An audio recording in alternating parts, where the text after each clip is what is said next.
Araw-araw gumagawa tayo ng desisyon. Yung iba, simpleng desisyon lang. Pero may mga desisyon na kayang baguhin ang direksyon ng ating buhay. Ngayon, paano kung ang pagbabagong matagal mo nang hinihintay ay nagsisimula sa isang desisyon? Habang pinapanood mo to, tanungin mo ang iyong sarili. Anong desisyon ang hindi na pwedeng ipagpaliban? Simulan na natin.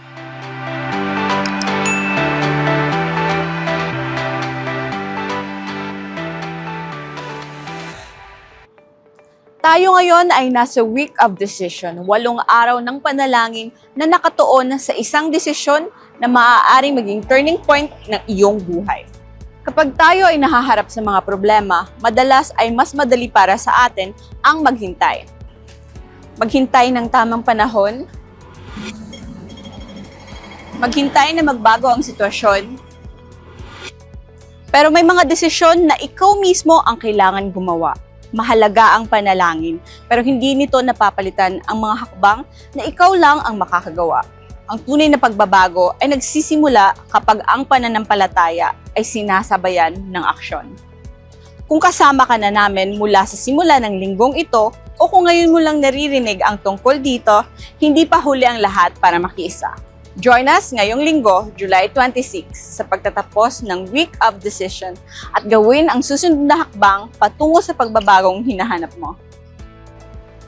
Bawat kwento ay nagsisimula sa isang desisyon at bawat bagong kabanata ay may dalang bagong pagkakataon.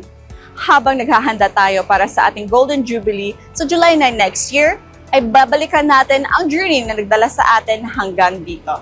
Every week ay maglalabas kami ng bagong video na magbibigay liwanag sa history ng Universal Church.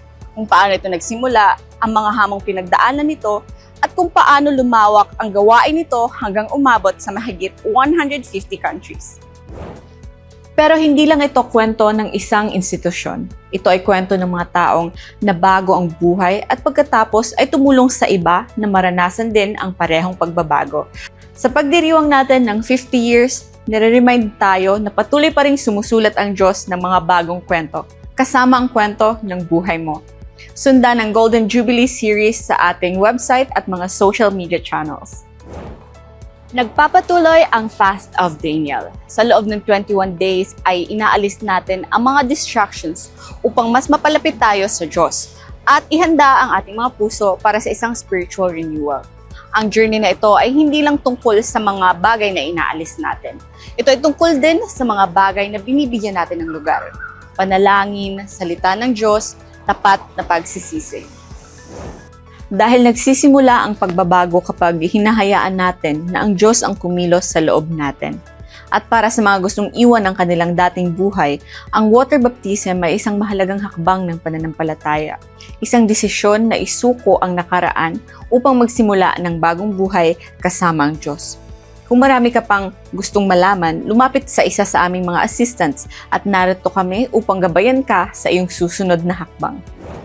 A decision that changed our own life can also become a blessing to others. This is the heart of Unisocial, because behind every act of service is a person. Behind every visit is a story. And behind every action is the possibility of renewed hope. If you need support, know someone who does, or would like to be part of this work, approach reception or speak with one of our assistants. Together, let's bring hope where it is needed most. ang isang desisyon ay maaaring magbago ng iyong direksyon. Ang isang hakbang ng pananampalataya ay maaaring magsimula ng bagong kabanata. Ang isang simpleng gawa ng malasakit ay maaaring maabot ang higit pa sa iyong inaakala. Kaya balikan natin ang tanong na sinimulan natin. Anong desisyon ang hindi na pwedeng ipagpaliban? Maaaring nagtatapos na ang Week of Decision, pero nagpapatuloy pa rin ang iyong journey. Hayaan mong ang susunod mong desisyon ay ang lumapit at gawin ang susunod na hakbang. Magkita-kita tayo!